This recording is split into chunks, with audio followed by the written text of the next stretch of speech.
Now, let's try to understand a few interesting concepts regarding supply.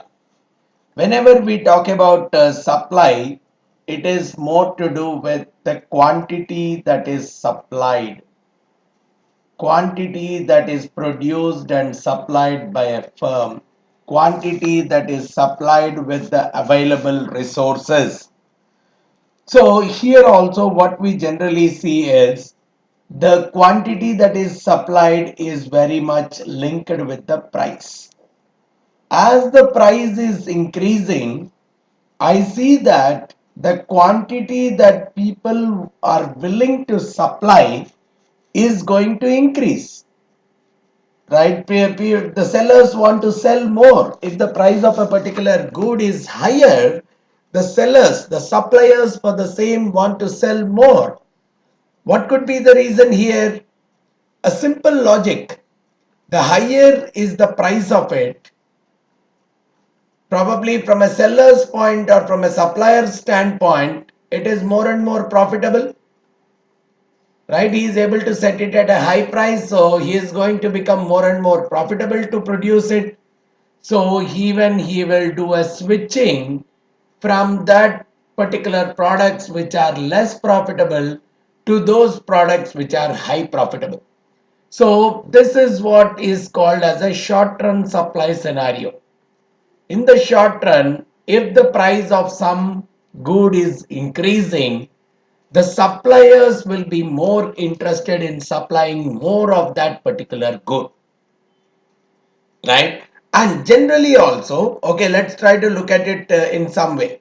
If I have to produce more and more of a particular good, right, large quantities of a good, generally what we see is the production costs after a certain range, they also will increase. I might have bought a machine. That machine can produce, let's say, 20,000 units of shirts. But if I have to produce, let's say, 25,000 shirts, I have to invest in another machine. So, and there could be a lot of wastage. If they don't get sold, what is going to happen? I have to bear the loss. So, as the quantity that is produced is increasing beyond a certain level, what we generally see is the cost of production also is going to go up. The distribution cost is going to go up. I may have to recruit more people for selling it. So the costs are increasing. So which means the only motivation for me to go for higher production is the hope that I can set it at a higher price. So even that is increasing the short run supply curve. So typically the short run supply is increasing because of these two dimensions. Whereas on the other side, as the price is increasing, so it becomes more and more attractive for new people to come into the business.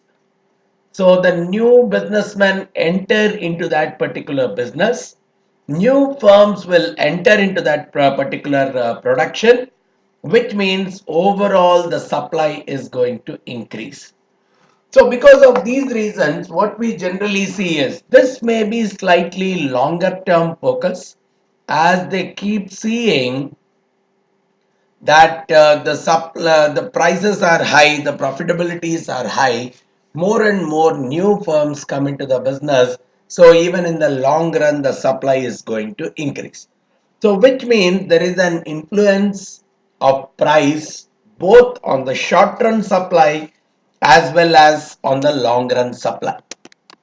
Now, if I look at in a slightly different way, what just like the way we have looked at the demand curve, I can use the word supply curve wherein I'm trying to draw a graph between the quantity supplied on the x-axis and the price on the y-axis.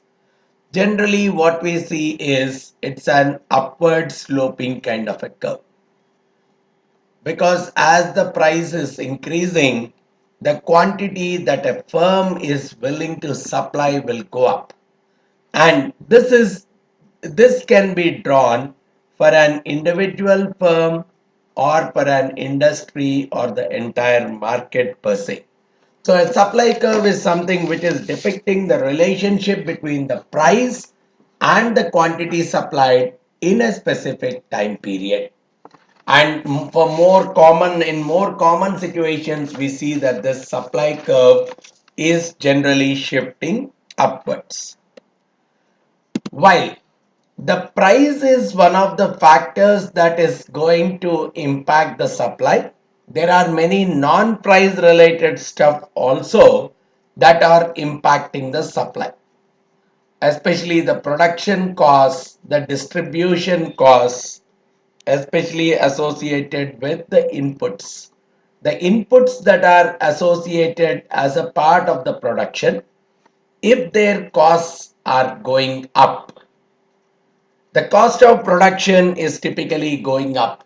The cost of selling the product is going up. The raw materials cost is going up, right? All these, probably the labor cost is going up, or there could be a raw materials cost going up. The procedure for producing, the techniques, the technology that is used for producing the good and service cost is going up, right? Because or probably government policies are coming in such a way that they are becoming a hindrance. The government policies in terms of taxation and various other removal of the subsidies, etc., if they are going up, probably the company or the firm may not be interested in supplying more and more quantity of that good, which means the quantity that they are willing to supply actually will go down. So the cost that is associated with producing the same will have an impact on the supply. Then alternatives, just like the substitutes. Here when I am talking about the alternatives of supply, rather than producing a good X, can we produce a good Y? Because an increase in the production of one is more of diverting the resources and the materials and the labor from the other. If I have to produce one, I am sacrificing the other to produce this. I am diverting the resources from the other to produce this. So it is purely dependent on how the relative pricing of the alternatives is there. If the alternative product is having, if the substitutable product is having higher price compared to this, obviously I will try to divert all my resources to produce that alternative product and try to reduce the supply of this particular product. Similarly, you can look at the goods that are there in joint supply. This is as similar to the presence of complements from a demand perspective. Here we are talking about the joint supply. See, probably if I am producing one, I may have to produce the other one also along with it, a byproduct.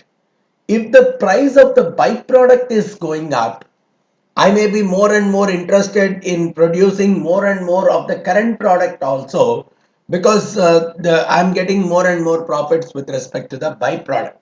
So I am analyzing even what are the goods and what is the pricing and the profitability of the goods which have to be jointly supplied along with the current good. And some kind of unpredictable natural calamities. So if my product is more and more susceptible to natural calamities, extreme weathers, or some kind of unpredictable random kind of shocks, if my product is more and more susceptible to them, I would like to produce less of it. So that's one more drive that comes up. And apart from that, I can even look at the aim of the producer. Is the target of the producer more towards maximizing the profit or maximizing the revenue? Based on that, he may be interested in producing more and supplying more, or whatever the few lesser number of items he is supplying, he is willing to supply them at a very high profit margin. Then one more factor that plays a role is the futuristic expectation. If there is a buzz that is created that in the future people will demand more and more of a product X compared to Y. I'll start producing more and more of that product X. So right now it may be available to me at a cheaper price. So I'll start producing more and more of it, and I'll try to sell it when the demand for it picks up in the future. And one more thing that comes out, the competition, how many players are already there in the business. If there are already more players fighting for their share, probably I may not be able to supply much. But if the industry is very new, not too many competitors existing in the space, I may be interested in supplying more and more of that particular good or a service. So apart from the price, you could see that all these factors, they have an impact on the supply. And just like the way we have talked in case of a demand curve, what we see is if any of these seven factors is impacting the quantity supplied, if any of these factors are negatively impacting the quantity supplied, then the supply curve will shift upwards towards the left. And if they are acting positive, then the supply curve is going to shift towards the right, because the supply is going to increase. So this is what we call as the shift. If any of these seven factors are impacting the supply or affecting the supply curve, we simply say that the supply curve has shifted. But if the price is impacting the supply, price has increased. If the price has increased and none of the seven factors have changed, only the price has gone up, then we talk about a movement along the supply curve. It's not a shift in the supply curve. So these 2 points, just like the way we understand the demand curve, we have to understand and appreciate the supply curve as well. All right.